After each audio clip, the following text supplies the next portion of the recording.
स्वागत है आप सभी का आपकी अपनी क्लासेस कन्फर्म क्लासेस में। नमस्कार, मैं हूं कन्फर्म क्लासेस से प्रिंस दुबे और आज आपके बीच 2 दिन के बाद 2 दिन का गैप हो चुका है।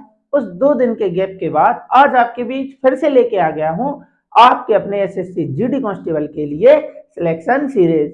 दोस्तों, निजी कार्यों की वजह से मुझे 2 दिन के लिए घर से बाहर जाना पड़ा था, जिसकी वजह से आपकी क्लासेस नहीं हो पा रही थी, जिसका मुझे भी अफसोस है कि आपकी जो तैयारी रेगुलर चल रही थी उसमें 2 दिन का गैप हो गया।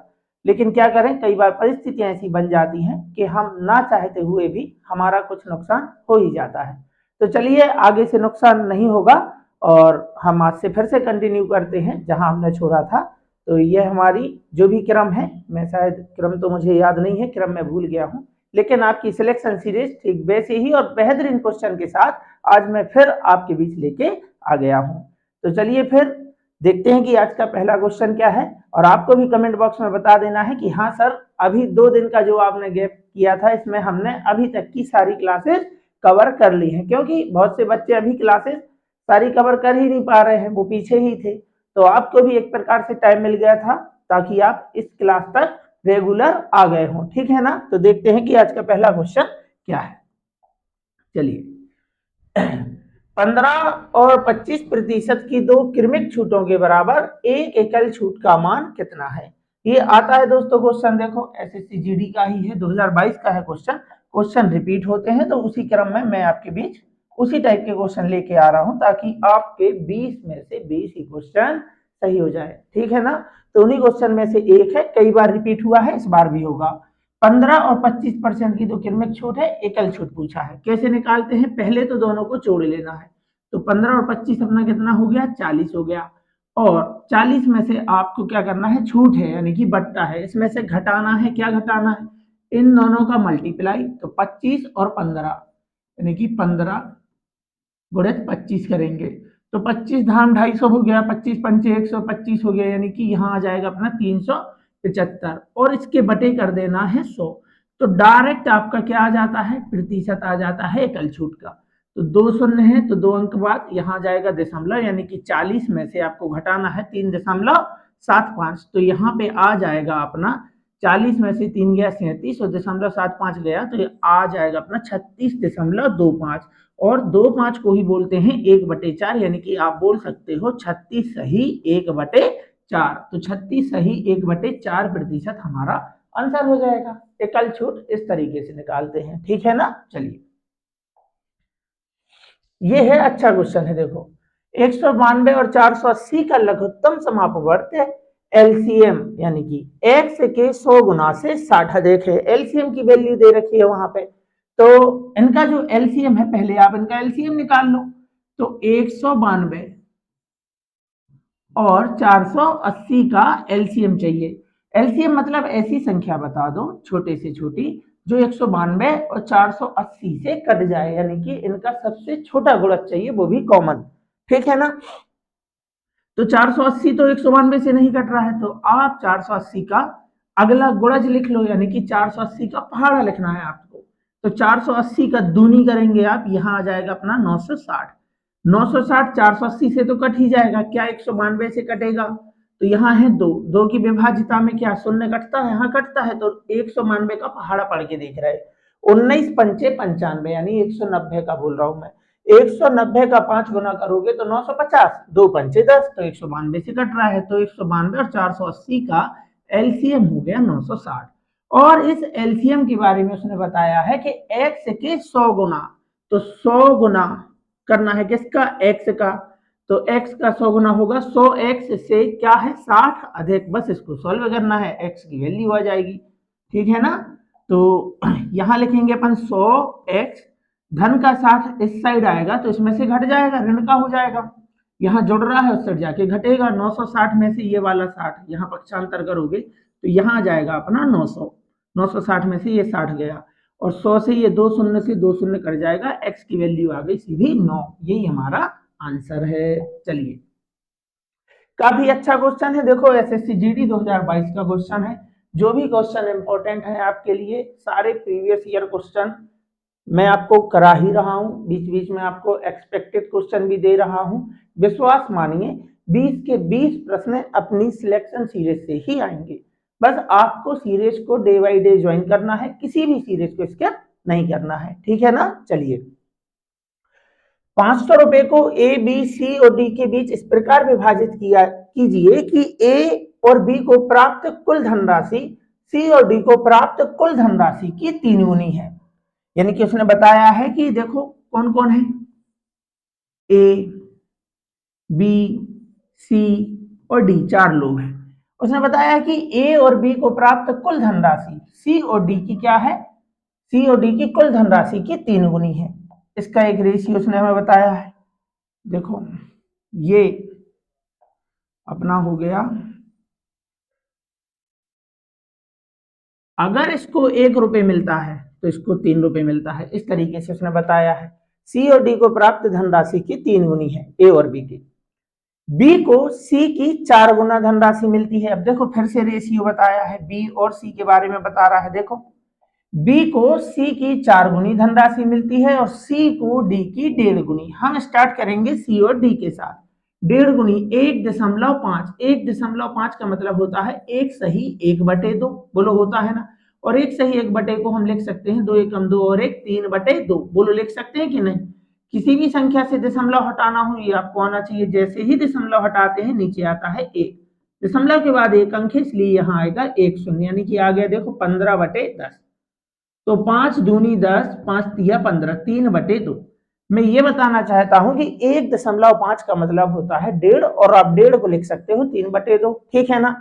तो उसने बोला है सी को डी की 1.5 गुनी, किसकी, डी की। तो जिसकी बोलते हैं नीचे वाली संख्या उसी की होती है, यानी कि डी को मिल रहा है 2 तो सी को मिल रहा है 3, ठीक है ना। सी को डी की 1.5 गुनी, बात समझ में आई यहां से, 1.5 गुनी वाली बात। 1.5 का मतलब होता है 1 सही 1/2, 2 एकम 2 और 1 3/2। ऐसे नहीं बनाना है तो ऐसे बना लो 3/2। सी को डी की, जिसकी या का बोलते हैं नीचे वाली, भिन्न में नीचे वाली संख्या उसकी होती है, किसकी, डी की। तो 2 को लिख दो डी के पास और इस 3 को लिख दो उसके बारे में जिसके बारे में बता रहा है, यानी सी का। बी को सी की 4 गुनी मिलती है। अब सी को मिल रहे हैं 3 रुपए, सी को मिल रहे हैं 3 रुपए, तो बी को मिलेगा इसका 4 गुना, यानी 3 चौके 12। यहां तक बात समझ गए होंगे आप। बी के हिस्से की धनराशि पूछी है। अब देखो पहले आपको ए का हिस्सा मालूम कर लेना चाहिए कि ए का हिस्सा कितना हो रहा है, यहाँ पे इन चारों का अनुपात हमें चाहिए। तो उसने हमें बताया है शुरुआत में, देखो ए को, बी को, ए और बी को प्राप्त कुल धनराशि सी और डी के प्राप्त कुल धनराशि की 3 गुनी है। तो सी और डी को सी और डी को कितनी धनराशि मिली है, सी और डी को मिली है 5। अब एक की वैल्यू है 5, एक की वैल्यू है 5, तो 3 की वैल्यू कितनी हुई, 15 हुई ना। ये 5 कहां से आया, सी और डी को मिला है 3 और 2 5, और 5 की वैल्यू दे रखी है कितनी, 1। तो 1 की वैल्यू 5 है तो 3 की वैल्यू कितनी हुई, 15, यानी ए और बी को 15 रुपए मिलने थे। अब बी को 12 मिले हैं तो ए को 3 मिले होंगे, क्योंकि ए और बी को देना है टोटल 15। तो बी ने अकेले 12 रुपए ले लिए तो ए को 3 रुपए मिलेंगे ना। तो ये आ गया इनका अनुपात, ठीक है ना। अब उनके हिसाब से कुल कितने रुपए बांटने हैं, 500 चारों लोगों में। हमारे हिसाब से चारों लोगों में कितने बांटे हैं, 12 3 15, 3 18 और 2 20। गुणा चाहिए क्या, चाहिए है बी का हिस्सा, और बी का हिस्सा है 12। शून्य से शून्य जाएगा, 2 से जाएगा 6 बार, 6 पंचे 30, शून्य का शून्य, यानी आंसर हो जाएगा अपना 300, ऑप्शन नंबर बी। देखो अनुपात का कितना अच्छा क्वेश्चन है, देखा जाए डबल अनुपात दिए हैं, अच्छे से समझोगे समझ में आ जाएगा, ठीक। चलिए, ए की गति बी की गति से 30% अधिक है, गति यानी कि चाल, ठीक है ना, स्पीड। कौन कौन है, अपना ए है और बी है। 30% का मतलब होता है 3/10, किससे, बी की गति से। तो जिसकी बोलता है नीचे वाली संख्या उसके पास भेज दो। ये 10 है बी, इससे 3 अधिक मतलब ये है 13। इस तरीके से फ्रैक्शन को पढ़ते हैं, ठीक है ना। तो अब देखो क्या पूछा है आपको, यदि ए और बी 117 मीटर लंबी दौड़ में दौड़ते हैं तो ए द्वारा बी को बढ़त के रूप में दौड़ की लंबाई का कितना हिस्सा देना चाहिए ताकि दौड़ बराबरी में समाप्त हो जाए। अब देखो ए दौड़ रहा है 13 की गति से, यहां लिखा है मीटर, क्या लिखा है मीटर, तो आपको चाल पढ़ना है, चाल का अनुपात पढ़ना है, तो आपको कैसे पढ़ना चाहिए, किलोमीटर प्रति घंटे में या मीटर प्रति सेकंड में, तो यहाँ यूनिट का इस्तेमाल हुआ है मीटर में, बात समझ रहे हैं, तो आपको इसे मीटर में ही पढ़ना है। जीतेगा कौन, आप कहेंगे जीतेगा तो ए, जीतेगा तो ए क्योंकि इसकी चाल ज्यादा है। तो उसने हमसे ये पूछा है कि इसको बी को कितने मीटर की बढ़त दे दें, कितने आगे खड़े कर दें उसको, जैसे मान के चलो 100 मीटर की दौड़ है, आप 90 मीटर दौड़ पा रहे हैं, मान के चलो आपको दे दिया 15 सेकंड दिए दोनों को, 15 सेकंड में आप 90 मीटर दौड़ पा रहे हैं और मैं 15 सेकंड में 100 मीटर ही कवर कर रहा हूं, समझ रहे ना, तो जीतना तो मुझे ही है। लेकिन ऐसा कैसे हो सकता है, वो पूछ रहे हैं कितनी बढ़त दे दें कि दोनों साथ में पहुंचे। बढ़त का मतलब है कि जो कमजोर कैंडिडेट है उसको थोड़ा सा आगे खड़े कर दो, तो मैं यही कहूंगा कि इसको 10 मीटर आगे खड़ा कर दो, क्योंकि जितने समय में मैंने 100 मीटर कवर किया है उतने ही समय में ये 90 करता है, इसलिए ये हार रहा है। तो ऐसा कर दो, इसको 10 मीटर आगे खड़ा कर दो और रेस पर जब स्टार्ट करेंगे तो दोनों उस बिंदु पर एक ही समय पर पहुंचेंगे। यही हमसे पूछ रहा है, देखो दोनों की दौड़ क्या है, बराबरी में समाप्त हो। तो देखो सबसे पहले आपको करना क्या है, 117 मीटर लंबी दौड़ है, जीतेगा कौन, ए जीतेगा, और कितने समय में जीतेगा, 13 की चाल से, 13 एकम 13 ही नम्मा 117, 9 सेकंड की दौड़ है। अब करना क्या है कि ये जितना एक्स्ट्रा भागा है, ए बी से जितना एक्स्ट्रा भागता है उतने मीटर आप इसको आगे खड़ा कर दो, तो 1 सेकंड में ये 3 मीटर एक्स्ट्रा भागा है, देखो 10 से कितनी 13, चाल को हम पढ़ रहे हैं मीटर प्रति सेकंड में, 1 सेकंड में 3 मीटर एक्स्ट्रा भागा है और दौड़ तो चली है 9 सेकंड, तो इसको 9 सेकंड के बराबर आगे खड़ा कर दो। 1 सेकंड में 3 मीटर, तो 9 में कितना, 3 नाम 27, यानी इसको 27 मीटर की क्या दे दो, बढ़त दे दो, बोल दो इसको 27 मीटर जाके आगे खड़ा हो जाए, और फिर जब रेस चालू होगी दोनों दौड़ेंगे तो साथ में पहुंच ही जाएंगे, ठीक है ना।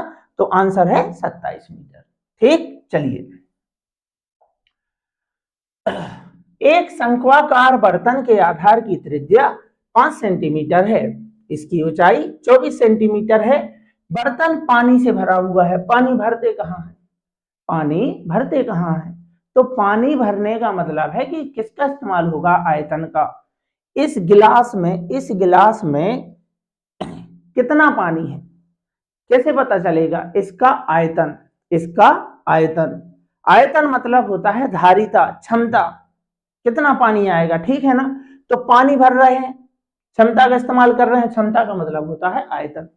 अब इस गिलास में जितना पानी था, मैं बोतल में अगर इसे भर दूं तो आकार तो बदल जाएगा, लेकिन क्या पानी की मात्रा बदलेगी, अगर मेरे पास गिलास में 1 लीटर पानी है, अब मैं इसे किसी भी बर्तन में डाल दूं, रहेगा तो 1 ही लीटर ना, तो क्या नहीं बदलता है, आयतन। अब वो वही आपसे पूछ रहा है, देखो एक शंक्वाकार बर्तन के आधार की त्रिज्या 5 सेंटीमीटर, ऊंचाई है 24 सेंटीमीटर, बर्तन पानी से भरा है, मतलब किस चीज का इस्तेमाल होगा, आयतन का, शंक्वाकार यानी शंकु के आकार का, तो शंकु का आयतन आपको मालूम होना चाहिए।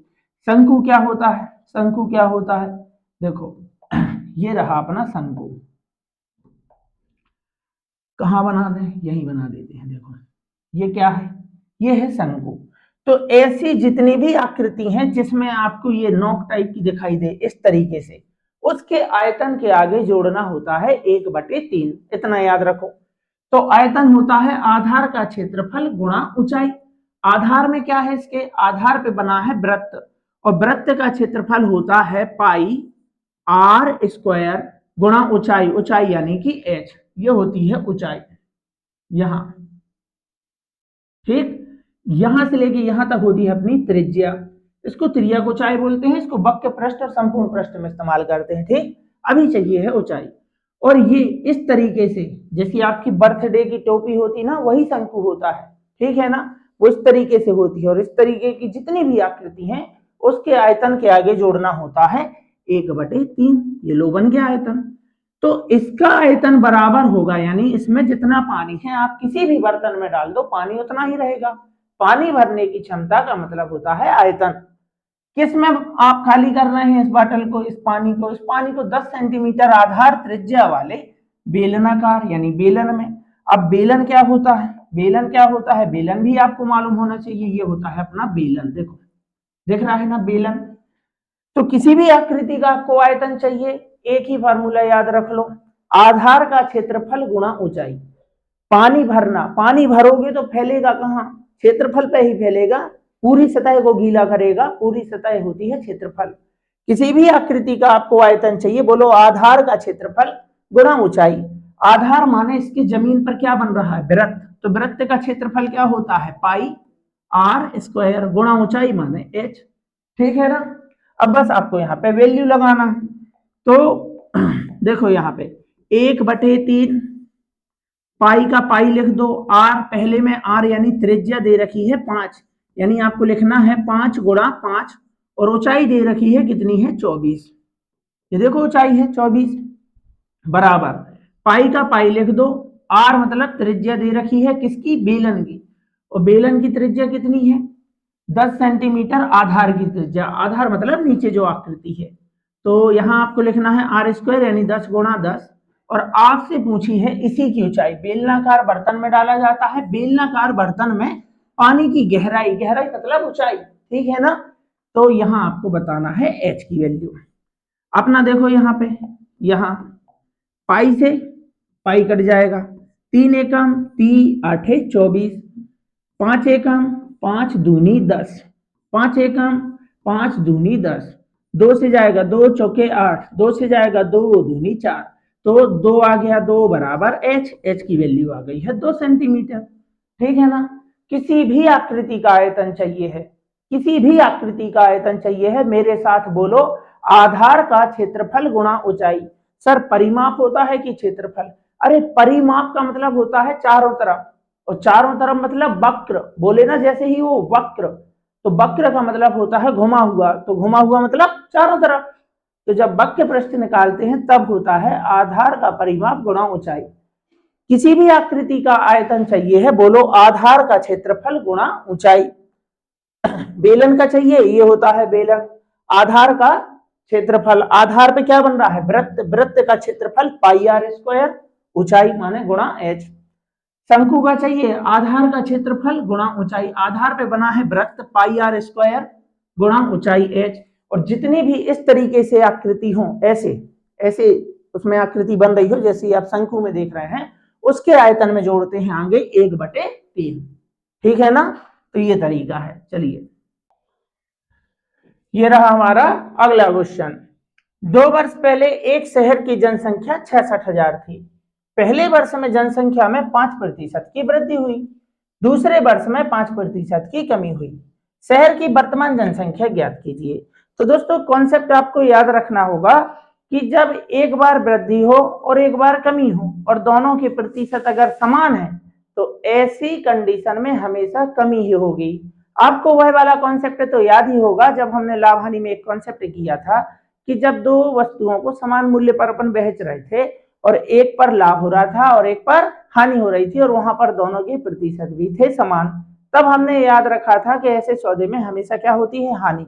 ये बिल्कुल उसी कंडीशन का क्वेश्चन है कि जब एक कंडीशन में क्या हो वृद्धि, एक में हो कमी और दोनों की प्रतिशत भी क्या हो समान, तो आप देखते ही बता सकते हो कि इसमें क्या होगी कमी। कितनी कमी होगी, दोनों का सिर्फ गुणा कराना है, 5 गुणा 5/100, और ये बात होगी प्रतिशत, इतने प्रतिशत की होगी कमी, यानी कि 25/100, और ये साथ में अपना प्रतिशत है, साथ में अपना प्रतिशत है, इतने की क्या होगी कमी। तो 66,000 का 25/100 प्रतिशत की क्या करनी है कमी, तो प्रतिशत हटाया तो नीचे क्या आ जाएगा 100, तो इतने की कमी करना है। तो देखो अपना 3 शून्य से 3 शून्य चला जाएगा, यहाँ पे 5 दूनी 10 हो जाएगा, 25 हो जाएगा, 2 से जाएगा अपना ये 33 बार। ठीक है ना। तो 33 पंचे कितना होता है, 33 पंचे हो जाता है 30 पंचे 150 और 3 5 15 यानी 165। 165 रुपए की क्या करनी है, रुपए नहीं सॉरी यहाँ पे जनसंख्या है, 165 की क्या हो जाएगी कमी। तो 66,000 था, 66,000 में से आपको 100 निकाल देना है, तो बचेगा 65,000, 65,900, और 65,900 में से 65 और चला जाएगा तो 65,835 हो जाएगा। बात समझ में आ रही ना? 65,000 में से 66,000 था, उसमें से पहले 100 निकाल दो तो हो गया 66,000 में से 100 गया तो हो गया 65,900। अब 900 में से 65 और चला गया तो 835 ही बचेगा। 65,835 हमारा आंसर हो जाएगा। चलिए, P उतना कार्य कर सकता है जितना Q और R मिलकर कर सकते हैं। यानी कि देखो P की क्षमता जो है वो Q और R की क्षमता के बराबर है। ये देखो उसने बताया है कि P है और कौन है? Q और R। तो उसने हमें बताया है कि P जो है अपना ये भाई P है, Q और R के बराबर काम करता है। मतलब जितनी P की क्षमता है उतनी Q और R की क्षमता है। यानी इनकी क्षमता कैसी है? बराबर है। बराबर बराबर है। अगर इनकी एक है तो इनकी भी एक है। फिर हमसे कहा है कि P और Q मिलकर एक कार्य को 8 घंटे 24 मिनट में करते हैं। तो या तो मतलब इस 24 मिनट को हमें क्या बना लेना चाहिए जल्दी से? घंटे। उसने कहा ना 8 घंटे 24 मिनट, मिनट को घंटे में बदलना है तो नीचे लिखना होगा 60। 12 दूनी 24 हो जाएगा, 12 पंचे 60। यानी हमारी फ्रैक्शन बन गई, भिन्न बन गई 8 सही 2/5। इस मैंने मिनट को क्या बना लिया है? घंटे में बदल दिया है। 8 पंचे 40 और 2 42/5 घंटे में करता है। और R इसे 42 घंटे में करता है। तो हमें पहले इनका एलसीएम लेना है, यानी कि P और Q कितने समय में कर रहे हैं? आप कहेंगे 42/5 घंटे में, जबकि R अकेला इसे कर रहा है 42 घंटे में। एलसीएम, जब भी मैंने आपको बताया है कि जब भी भिन्न में कोई ऐसे दिन आ जाए आपके कार्य समय में तो आपको ऊपर ऊपर वाली संख्या का एलसीएम लेना है। तो 42 और 42 का एलसीएम कितना हो जाएगा? 42। अब 42 में 42/5 से भाग कराना है। 42 से 42 में भाग कराओ, कितने बार गया? 1। और उस 1 का गुणा इस 5 में करा दो तो 1 पंचे 5। कैसे हुआ? देखो डिटेल में बताता हूं। 42 में भाग कराना है 42/5 से। कैसे कराते हैं? 42 भिन्नों का भाग कैसे होता है? भाग बनता नहीं, बनता है गुणा। और 42/5 से 5/42। 42 से 42 गए एक बार, 1 पंचे 5। वही मैंने आपको डायरेक्ट बताया। इस 42 से इसमें भाग करो, एक बार गया, उस 1 का गुणा नीचे वाले में करा दो, 1 पंचे 5। और 42 से 42 में जाएगा एक बार। ये आ गई क्षमता। P और Q की क्षमता कितनी है? 5। R की क्षमता कितनी है? 1। तो तीनों की क्षमता कितनी हुई? 6। देखो यहाँ पे P Q R तीनों की क्षमता हो गई ना? P और Q की 5 है, इनकी 6 है। अब देखो यहाँ पे ध्यान से देखो, यहाँ पे उसने क्या बताया था? तीनों की क्षमता हमें मिल गई। तीनों की क्षमता कितनी है? 6। उसने बताया P की क्षमता और Q और R की क्षमता कैसी है? समान है, मतलब आधी आधी कर दो। 6 को 2 समान भागों में बांट दो। P की क्षमता है 3, Q और R की क्षमता है 3। तो Q और R की आपको क्षमता मिल गई। Q और R की क्षमता है 3। तो हमें किसकी क्षमता चाहिए? हमें तो Q की चाहिए। R की क्षमता हमें मालूम है। R की क्षमता कितनी है? 1। इस तीन में से एक तो हो गई अपनी R की क्षमता। तो 3 में से 1 R की क्षमता है, तो ये निकाल दो। इसमें से 1 बचा कितना? 2। ये किसकी क्षमता हो गई? अपनी Q की। Q की क्षमता। बात समझे कि नहीं? Q की क्षमता आ गई। 3 कहां से आया? तीनों की क्षमता थी 6। शुरुआत में उसने बताया था Q और R की क्षमता के बराबर ही है P की क्षमता। अब तीनों की क्षमता 6 है तो 6 को इन दोनों में बराबर बराबर बांटना पड़ेगा ना। अनुपात बना था 1 और 1, तो 3 और 3। Q और R की क्षमता है 3, R की क्षमता है 1, तो Q की क्षमता 2 हुई ना। अब यही काम यानी कि 42 यूनिट काम किससे कराना है? Q से। Q करता है एक दिन में 2, 2 से जाएगा अपना ये 2 दूनी 4, 1। यानी कि आंसर हो जाएगा 21 घंटे। बात समझ रहे हैं ना? तो ये अपनी क्षमता के हिसाब से हो गया। चलिए, एक यात्रा में ठहरावों को छोड़कर एक ट्रक की गति 90 किलोमीटर प्रति घंटा है और ठहरावों के साथ ट्रक की गति 36 किलोमीटर प्रति घंटा रहती है। ट्रक प्रति घंटे कितने मिनट रुकता है? एक क्वेश्चन कराया था, मतलब 2 कराए थे ऐसे क्वेश्चन, तो आपको आता ही होगा। जिन बच्चों को याद है वीडियो को रोक के आंसर करके कमेंट बॉक्स में बताना है कि हाँ सर हमसे हो गया था, और जो भूल गए हैं वो फिर से सीख लेंगे। करना क्या होता है कि एक बार ट्रक चल रहा है रेगुलर, ठहरावों को छोड़कर, कोई स्टॉप नहीं लेता है, और एक बार अपना ट्रक चल रहा है रुक रुक कर। तो आपसे पूछा है कि प्रति घंटे कितने मिनट रुकता है, कैसे निकालते हैं? दोनों चालों का अंतर चाहिए 90 और 36, 90 में से 36 घटा दो, अंतर आ जाएगा अपना 54। ठीक है, ऊपर लिखना है चालों का अंतर और नीचे लिखते हैं रेगुलर चाल। रेगुलर चाल यानी बिना रुके, तो बिना रुके थी 90, बस इसको काट दो। 18 दूनी 18 तिया 54 और 18 पंचे 90, 3/5 घंटे आ गया, लेकिन हमसे तो मिनट में पूछा है। कोई बात नहीं, 3/5 को किस में बदल देंगे, मिनट में। घंटे को मिनट में बदलना है, गुणा कराते हैं 60 का। 5 से जाएगा अपना ये 12 बार और 12 तिया 36 मिनट अपना आंसर हो जाएगा। ठीक है ना। चलिए,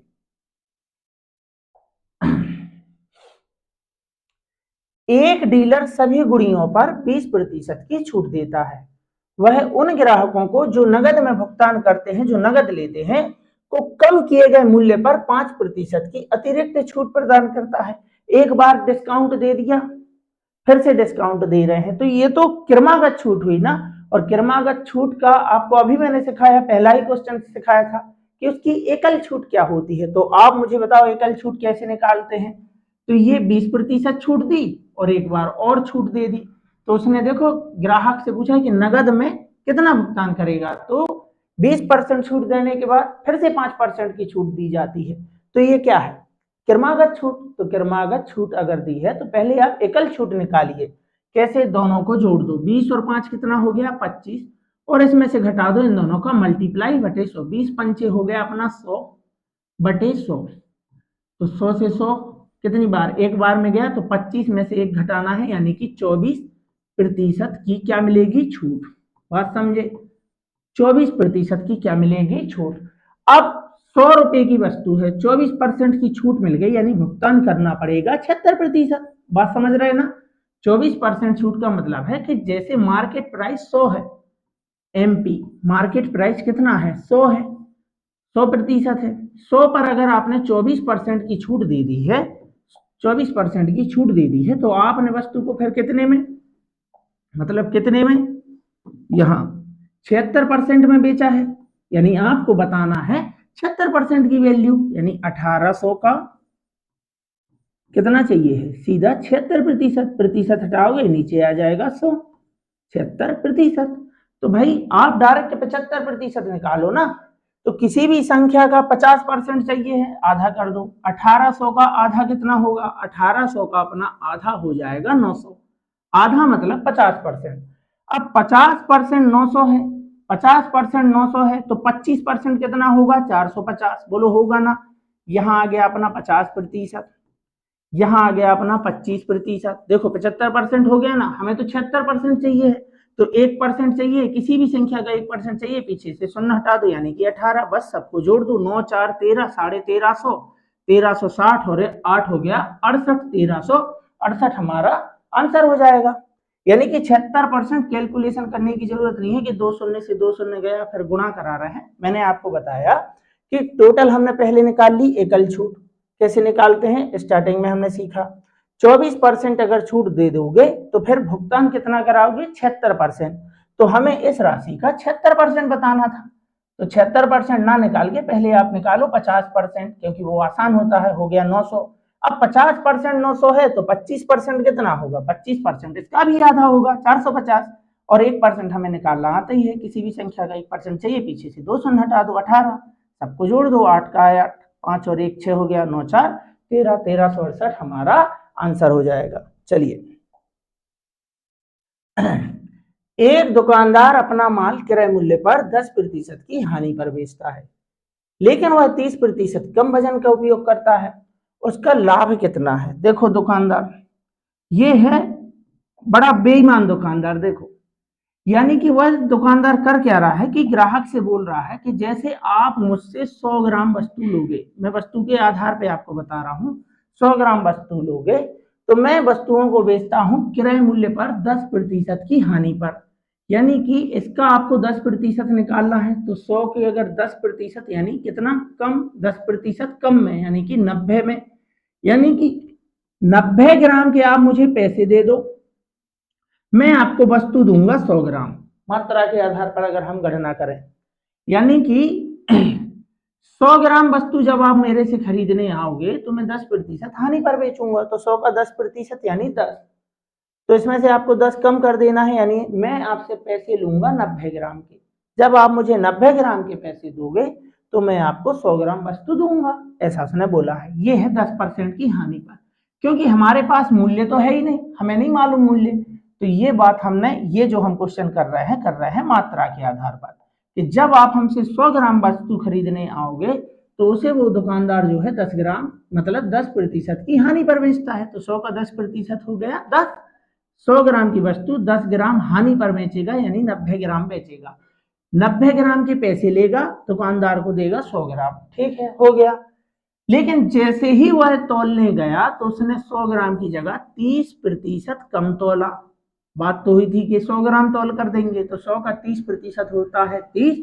100 ग्राम की जगह 30 ग्राम कम तौलेगा, मतलब तौलेगा कितना, 70 ग्राम। यह है पूरी कहानी। इस क्वेश्चन को आपको करना है मात्रा के आधार पर। किस आधार पर, मात्रा के आधार पर। बात समझ रहे ना। तो जब 90 ग्राम के पैसे लेता है ग्राहक को बोल के, और बोलता है कि मैं आपको 100 ग्राम वस्तु दूंगा क्योंकि मैं 10% हानि पर बेच रहा हूं, लेकिन जब तौलने जाता है तो 30% कम तौलता है, मतलब तौलता है 70 ग्राम। तो अब हम लाभ हानि की गणना कर रहे हैं मात्रा के आधार पर। ये बात आपको नोट करके लिख लेनी है। जब मात्रा की गणना, मतलब जब आप लाभ हानि की गणना मात्रा के आधार पर करते हैं तो आपको नीचे लिखना होता है बेची गई वस्तु। तो कितनी वस्तु बेची है उसने फाइनली, 70 ग्राम। सेलिंग कितनी की है, 70 ग्राम। फायदा कितने का कमा लिया है, देखो 90 ग्राम के पैसे लेके बेचा है घर से 70 ग्राम, तो 20 ग्राम का फायदा हुआ है। कितने पर, 70 ग्राम पर। जब मात्रा के आधार पर लाभ हानि की गणना होती है मात्रा के आधार पर, तब नीचे लिखते हैं बेची गई वस्तु। तो फाइनली बेची कितनी है, 70। बोला 90 के पैसे दो, दूंगा मैं 100 ग्राम। तौल ले गया तो 100 ग्राम ना देकर उसने दिया है 30% कम, यानी 70 ग्राम। तो देखो 90 का बोलकर कितना तौला है, 70। तो पैसे तो 90 ग्राम के लिए ना, तो 20 ग्राम का फायदा हो गया है। कितने ग्राम पर, 70 पर। बन गई भिन्न, बनाना है प्रतिशत, गुणा कराएंगे 100 का। तो शून्य से शून्य कट जाएगा। 1/7 का मतलब होता है 14 सही 2/7%, और 2/7 का मतलब होता है 28 सही 4/7%। और जिन बच्चों को नहीं आता है वो गुणा करा सकते हैं। 100 दूनी हो गया अपना 200, नीचे आ जाएगा 7। 7 से भाग कराएंगे, 7 दूनी 14, बच गया 6, हो गया 60। 7 8 56, शेषफल बचा है 4/7%। ठीक है ना। तो इतने प्रतिशत का लाभ होगा। ठीक, चलिए। और ये रहा हमारा अगला क्वेश्चन, शेषफल ज्ञात कीजिए पूछा है। अब बच्चे जब ऐसा क्वेश्चन एग्जाम में देखते हैं तो पहले तो वो डर जाते हैं कि ये क्या आ गया, इतना कैलकुलेशन तो हमें आता ही नहीं, और आगे लिखा भी नहीं है उसने, डैश डैश डैश कर दिया। क्या करेंगे, मतलब क्रम बना लो, 20 21 22 23 24 25 और अनंत तक। तो भाई जरूर इसका कुछ ना कुछ तरीका होता होगा, कोई भी ऐसे क्वेश्चन को सॉल्व थोड़ी करता है वहां, क्योंकि पॉसिबल ही नहीं है। तो जैसे आप इसमें 5 से भाग कराओगे तो आपसे पूछा है शेषफल, पहले आप इस घात को भूल जाओ। तो आपको 5 की विभाजिता मालूम होनी चाहिए। 5 से वे नंबर कटते हैं जिनका इकाई अंक 0 या 5 होता है, मतलब ये कटेगा तो है नहीं। तो आपको सिर्फ इकाई का अंक देखना है। 5 से 6 में भाग करोगे तो शेषफल क्या आएगा, 1। क्योंकि हमें 5 की विभाजिता मालूम है, सिर्फ फर्क पड़ता है इकाई अंक से। 0 और 5 होता तो विभाजित हो जाता, कट जाता।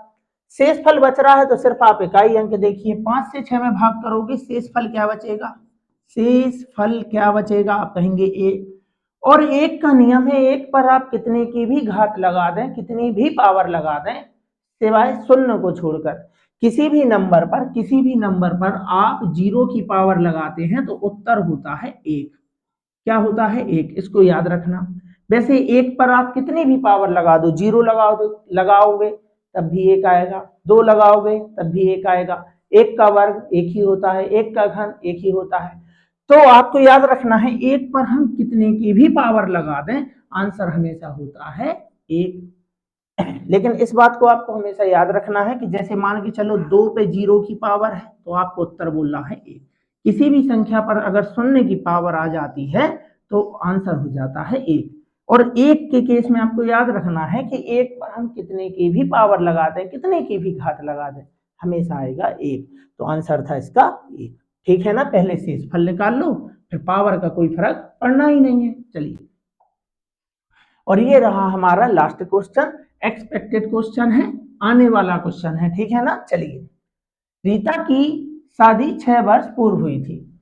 आज उसकी उम्र शादी की उम्र की 1/1/5 गुना है। 1/1/5 मतलब 1/1/4, सॉरी 5 पढ़ रहा हूं मैं।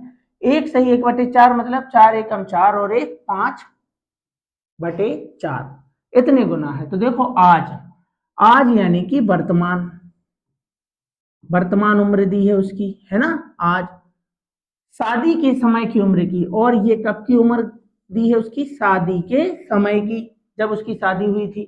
शादी की उम्र की 1/1/4 मतलब 5/4 कब की, शादी की उम्र की, तो जिस की बोलते हैं नीचे वाली संख्या उसके पास लिखते हैं। शादी के समय उम्र थी 4 और आज है 5, ठीक, ये अनुपात मिल गया।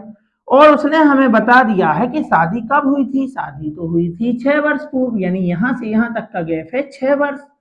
तो उनके हिसाब से 6 वर्ष और हमारे हिसाब से 1 वर्ष। देखो फिर आगे लिखा है, यदि उसकी पुत्र की उम्र उसकी उम्र की 1/10 गुना है।